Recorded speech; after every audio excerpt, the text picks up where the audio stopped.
할렐루야. 사랑하는 대강의 가족 여러분, 오늘 하루도 하나님의 말씀과 동행하는 삶이 되길 소망합니다. 오늘 함께 나눌 하나님의 말씀은 데살로니가전서 5장 4절에서 7절 말씀입니다. 형제들아, 너희는 어둠에 있지 아니하며 그날이 도둑같이 너희에게 임하지 못하리니 너희는 다 빛의 아들이요 낮의 아들이라.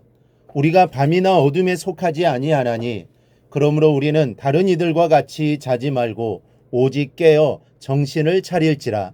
자는 자들은 밤에 자고 취하는 자들은 밤에 취하되. 아멘. 이 바닷속 나라에서 문어 왕자와 멸치 공주가 만났습니다. 이 멸치 공주를 본 순간 문어 왕자가 한눈에 반하면서 이들의 슬픈 사랑은 시작이 되었습니다. 이 사랑이 깊어지면서 문어 왕자는 새카만 먹물이 새하얘지도록 사랑할 것이라고 고백했고, 멸치 공주도 갈비뼈가 다 으스러지도록 사랑하겠노라고 고백했습니다. 둘은 결혼하기로 결정을 하고 양가 부모에게 인사를 드리고 결혼을 허락받기로 마음을 먹었습니다. 이 파도가 잔잔한 날을 잡아서 둘은 문어 왕국을 찾아가 인사를 드렸습니다. 그리고 멸치 왕국을 찾아갔는데 그곳에서 둘의 마음은 무너지고 말았습니다. 문어 왕자를 본 순간 멸치 공주의 부모는 노발대발하며 우리 집안은 뼈대 있는 집안이라 저런 흐물흐물한 집안에 딸을 줄 수 없다라고 했다는 겁니다. 사람들이 우스개로 주고받은 이야기입니다. 몸집이 아무리 작고 볼품이 없어도 가문에 대한 자부심을 갖고 살아야 한다라는 교훈이 숨어 있습니다. 본문은 우리가 신앙생활하면서 어떤 자부심을 가지고 살아야 하는가를 말씀해 줍니다. 먼저 우리가 가져야 할 자부심은 빛의 가문이라는 자부심입니다. 하나님은 빛 가운데 계십니다. 빛도 보통 빛이 아닙니다. 말로 표현할 수 없을 만큼의 찬란한 영광의 빛 한가운데 살고 계십니다.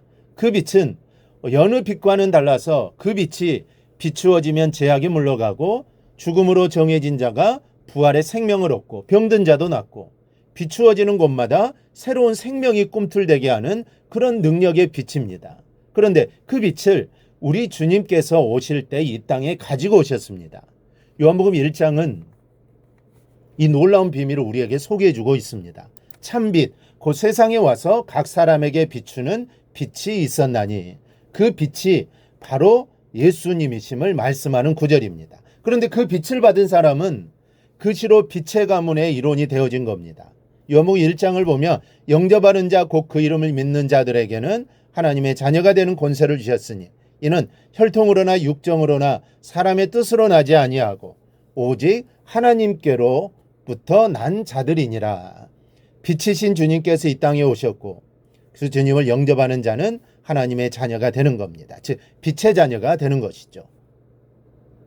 본문 5절도 같은 내용입니다. 너희는 다 빛의 아들이요 낮의 아들이라. 우리가 밤이나 어둠에 속하지 아니하나니.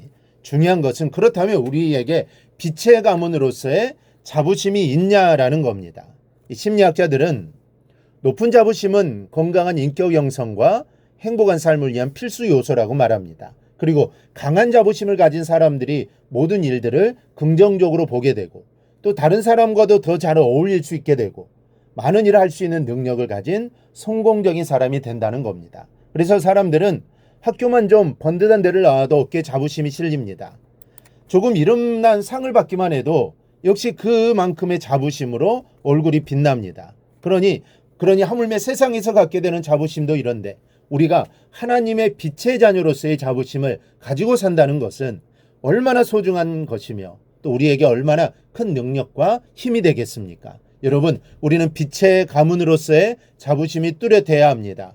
우리가 우리 안에 있는 이 생명의 빛은 우리가 이런 내적인 강한 자부심을 가지고 세상에서 살아갈 때 아주 크게 역사하는 겁니다. 빛의 자녀 우리에게 하나님께 주신 빛은 여느 빛과는 다르다는 것을 기억하십시오. 그리고 자부심을 가지고 살아가기를 바랍니다. 전능하신 하나님, 모든 만물을 창조하신 하나님이 주신 빛입니다. 그러니 그 빛은 그 무엇과도 바꿀 수 없는 것이죠. 그 빛이 주님을 영접하는 자에게 있습니다. 그리고 그 빛이 다니는 곳마다 변화를 일으키는 능력의 빛입니다. 그 능력이 우리 안에 있음을 기억하고 빛된 자녀로 살아가기를 축복합니다. 둘째로 빛의 가문인 우리는 낮에 살고 있다는 자부심을 가져야 합니다. 6절 7절을 보면 우리는 다른 이들과 같이 자지 말고 오직 깨어 정신을 차릴지라 자는 자들은 밤에 자고 취하는 자들은 밤에 취하되 라고 말씀합니다. 이 말씀을 역으로 받으면 낮이라고 하는 시간은 잠들거나 취하는 시간이 아니다라는 말씀입니다. 그러니 빛의 자녀 우리들은 영적으로 잠들거나 취해서는 안 된다는 말씀입니다. 육신의 건강으로 볼 때 약간의 낮잠은 보약이라고들 합니다. 피곤할 때 잠깐 눈을 붙이고 나면 오후를 생활하는 데 큰 도움이 됩니다. 그러나 영적인 낮잠은 치명적입니다. 한번 신앙이 큰 타격을 입으면 그 타격이 새어나기가 쉽지 않다는 것을 여러분 기억해야 합니다. 그러니 우리는 세상에 취하지 말아야 합니다. 낮술에 취하는 사람은 아무것도 할 수 없습니다. 그래서 이 어른들은 젊은 사람들이 낮술에 취하면 크게 꾸지람을 하셨습니다. 여러분, 세상의 것에 취해서는 안 됩니다. 세상과 단절하고 살아서는 안 되지만 취해 살아가도 아니 되는 겁니다. 지금은 우리가 일을 해야 하는 낮의 시간입니다. 일할 수 없는 밤이 쉬어올 것입니다. 그때 천국에 가서 주님과 함께 마음껏 취하십시다. 우리는 빛의 아들이요 낮의 자녀들입니다. 그러니 평생 빛의 자녀로 낮의 자녀로 살아 주님의 뜻을 이루는 삶을 살아가기를 주님의 이름으로 축원합니다. 오늘 묵상한 말씀을 굳게 잡고 삶으로 실천하며 살아내는 대강의 모든 성도들이 되기를 축복합니다.